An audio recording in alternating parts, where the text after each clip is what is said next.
I am continuing in my reading.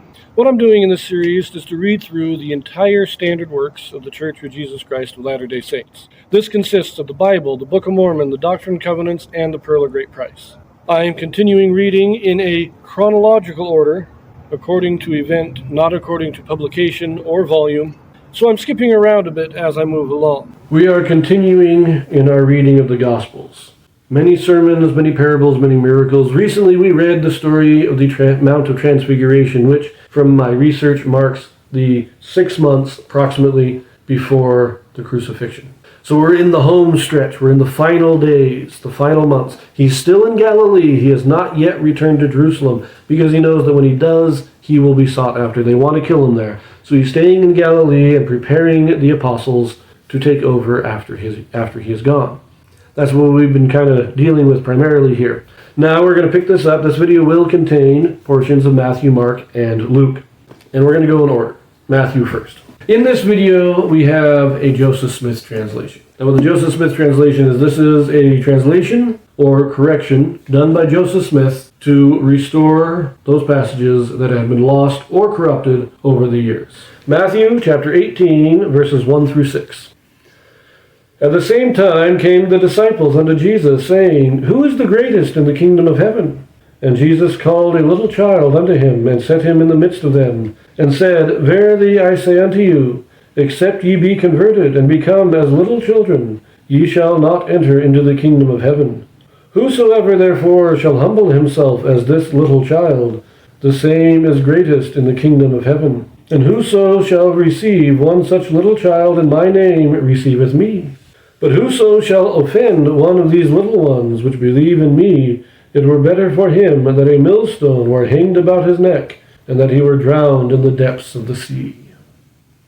That's a powerful statement there. If you are going to corrupt the innocence of children, it is better for you to be drowned in the depths of the sea than to face the divine wrath and retribution that will be against you. Rather than corrupt the children, rather than face the punishment of God for such a grievous sin, it would be better if you just killed yourself. That's a powerful statement. But remember, who is greatest? The one that is most humble, the one that is most meek, the one that is most childlike, who submits to the Father. We will read this in somewhat different wording in Mark and Luke, but first let us look at the Joseph Smith translation. In verse 3 we have, instead of except ye be converted, it is except you be converted. And in verse 6 near the end, instead of and that he were drowned, it is and he were drowned. So remove the word that. But nothing but minor grammatical corrections. Let us move on to Mark. Mark chapter 9, verses 33 through 37. And he came to Capernaum, and being in the house, he asked them, What was it that ye disputed among yourselves by the way? But they held their peace. For by the way they had disputed among themselves who should be the greatest. And he sat down and called the 12, and saith unto them, If any man desire to be first, the same shall be last of all, and servant of all.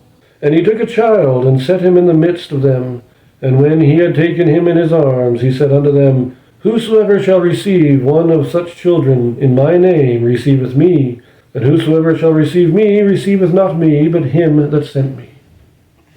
So the same teaching, but this time it's not that they came to him asking who will be greatest. It's that they were contending among themselves as they were traveling. They were just coming back into Capernaum, and while they were on the road, they were kind of disputing who would be the greatest. When they get back to the house and they can sit down and relax, now Christ says, okay, what was the whole argument that you guys were having as we were walking? And that's when they ask, okay. They didn't want to ask at first because I think they could feel that it was not quite right, that they were showing their pride, and they kind of felt sheepish about it with Christ. But we have the same thing when he brings the child, and unless you are as a child, so that whoever be greatest needs to be the servant. If you're going to be the greatest, you serve everybody. Let us look at the Joseph Smith translation from Mark. Interesting. Every single verse has a correction. So let us just reread. Well, let's just look at this first. Oh, that's an interesting. In verse 33, instead of what was it that ye disputed, it is why was it that ye disputed. So he's not asking what their question was. He's asking why they were contending together, why they had this dispute, why were they contentious with each other? That's the word. So that's interesting. In verse 34, but they held their peace, being afraid. And then it says, they disputed among themselves who should be the greatest is who was the greatest among them. So it's not who will be in the future, but who is now. So it's like Peter, James, and John. This is shortly after the Mount of Transfiguration, a couple of days maybe. And so it seems like they were kind of feeling good about themselves. They were the ones called to the Mount of Transfiguration. And so they're saying, we're the greatest because we were the only three that were allowed to see that, or be with Christ at that time. They didn't tell anybody. It even says they didn't even tell the rest of the apostles what they saw until after Christ's resurrection, but they're feeling mighty important about it. And this causes some disputes. And Christ is now saying, why are you arguing about this? If you're going to be the greatest, you got to be the servant. I find that interesting. Verse 35, we have a number of small minor corrections. So it now says, now Jesus sat down and called the 12 and said unto them, if any man desire to be first, he shall be last of all. Now that's interesting too. It's if your pride draws you to try and be the highest, if your goal is to be the highest in the kingdom, that pride is going to drop you low so that you are the least. Even if you are worthy to enter heaven, you will be the lowest in heaven if you let your pride get away from you. I like that too. Now, verse 36 also has some minor corrections here. So, and he took a child and sat in the midst of them. And when he had taken the child in his arms, he said unto them, so interesting, but nothing real important. But 37, let us read this, because this one is fun. Whosoever shall humble himself like one of these children, and receiveth me, ye shall receive in my name. And whosoever shall receive me, receiveth not me only, but him that sent me, even the Father. So now, it is, if they're willing to receive me, you receive them. It's not just whoever comes to me in the name of a child, as a child, but now we are being commanded to accept them as well as Christ does. And if they receive Christ, or we receive Christ, we also receive the Father. We now turn to Luke. Luke chapter 9, verses 46 to 48. Then there arose a reasoning among them, which of them should be greatest.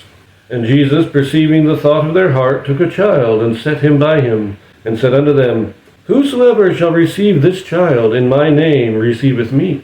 And whosoever shall receive me receiveth him that sent me. For he that is least among you all, the same shall be great.